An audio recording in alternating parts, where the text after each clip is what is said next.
Ya, kalau Anda di sini mau berhasil dan lancar secara finansial, maka setidaknya Anda harus memahami, bahkan lebih baiknya lagi Anda menguasai 4 pilar keuangan dalam kehidupannya kita.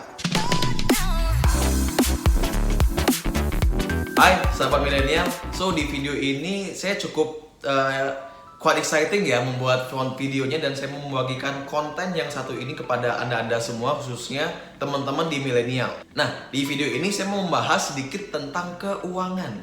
Ya, kalau kemarin saya selalu bahas topiknya tuh tentang bisnis ya, trading forex, marketing, sales segala macam.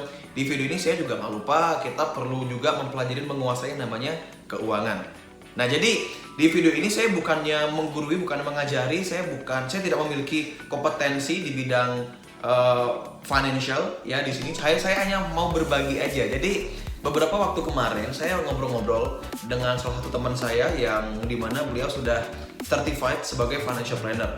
Dan saya rasa ini cukup unik banget dan harus diketahui oleh banyak orang, khususnya diketahui sejak dini dari usia-usia kita masih di usia 20-an. Nah, bahwa terdapat 4 pilar keuangan dalam kehidupannya kita. Apa aja itu? Yang pertama, itu ada wealth creation atau making money, atau fase di mana kita membentuk kekayaan. Kemudian yang kedua itu ada wealth saving. Wealth saving ini ya fase di mana kita menyimpan kekayaannya kita. Kemudian yang ketiga itu ada wealth accumulation, fase di mana kita mengakumulasikan kekayaan kita. Dan yang terakhir itu ada fase wealth distribution, kayak gitu. Nah, di 4 topik ini nanti saya akan pecah ke depannya menjadi 2 episode ya dari video ini, karena panjang banget kalau saya bahas satu video. So, di video ini kita akan bahas 2 yang pertama dulu, yaitu wealth creation dan wealth saving. Nah, jadi di video ini saya juga baru-baru aja mempraktekkan hal yang akan saya sharing hari ini kepada Anda semua.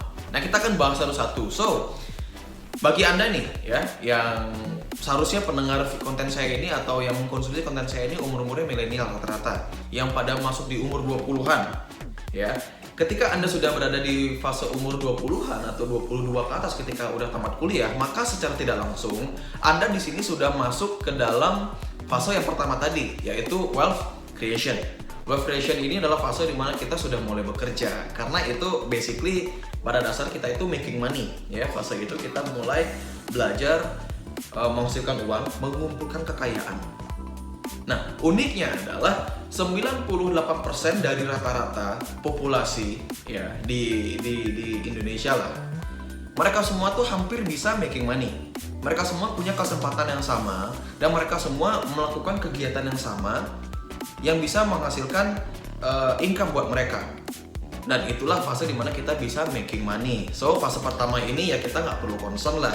Semua orang tuh bisa melewatinya. Cuman yang di sini ditekankan oleh teman saya ketika kita lagi ngobrol ya, teman saya ini menekankan di fase kedua ini lebih spesifik kepada wealth saving.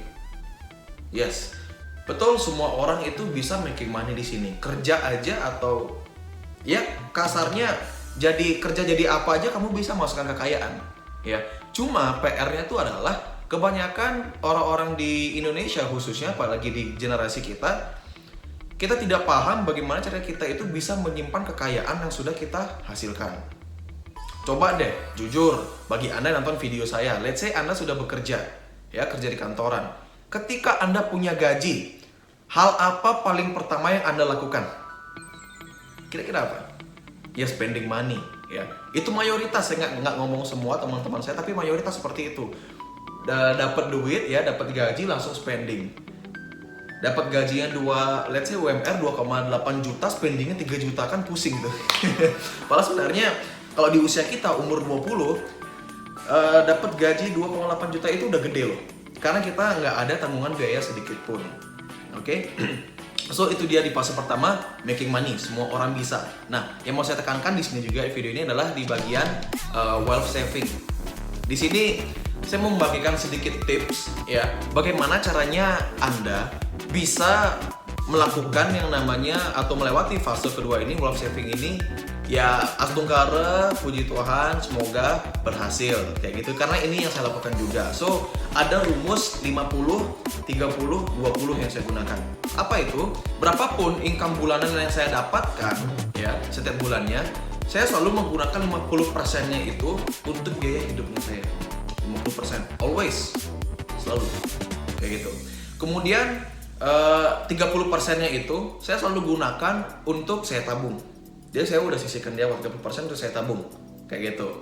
Nah sisanya lagi 20% itu baru saya gunakan untuk investment.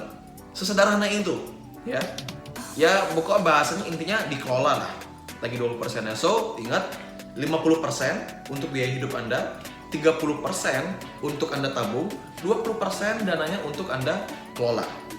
Nah jadi ada studi kasus seperti ini. Saya punya salah satu teman yang punya income itu menurut saya udah besar banget ya untuk di usia kita, di umuran kita, which is sekitar around 8 sampai belasan juta lah ya. Jadi teman saya ini pernah cerita, cuma nggak spesifik nyebutnya berapa, intinya income-nya besar. Nah di pikiran saya, kalau udah ada anak muda dengan income di atas 5 juta di umur 20-an, maka mereka itu udah terbilang sejahtera secara finansial.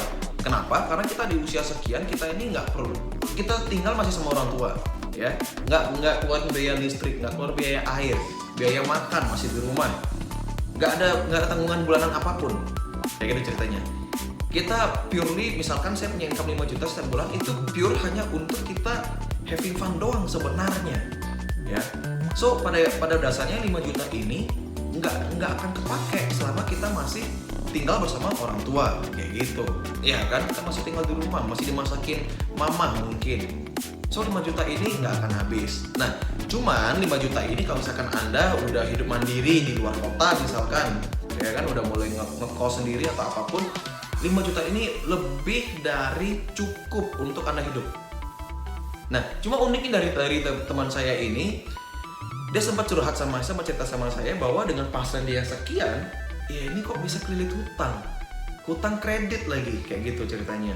Kok bisa? Jadi saya mikir ya itu loh, kok bisa? Saya aja yang makan gaji dari kantor saya sendiri nggak sampai segitunya ya. Saya makan gaji standar aja, standar saya bisa ya biaya hidup lah kayak gitu ceritanya.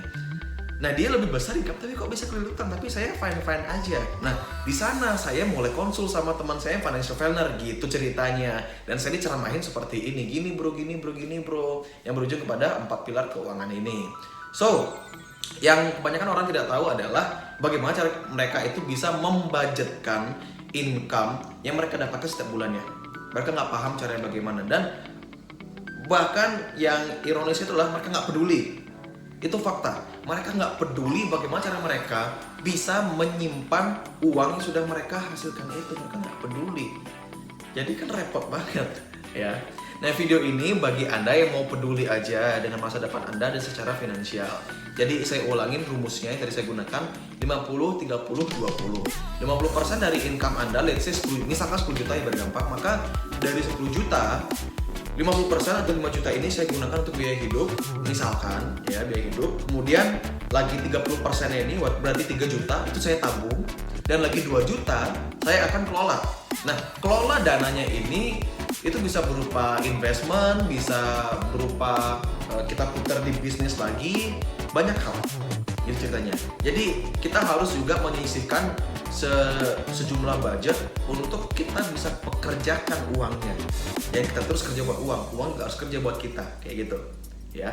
So hopefully di video ini dari dua fase keuangan pertama yang tadi saya sharing, semoga bisa ngasih Anda insight, dan kalau misalkan memang di sini Anda tertarik untuk mendengar insight ya, lagi dua fase selanjutnya, jangan lupa subscribe YouTube channel saya. Buktikan kalau memang Anda suka dengan video ini, like dan share kepada seluruh teman-teman Anda di usia muda khususnya ya. Mari kita bantulah anak-anak muda generasi milenial di sini harus bangkit dan berhasil secara finansial.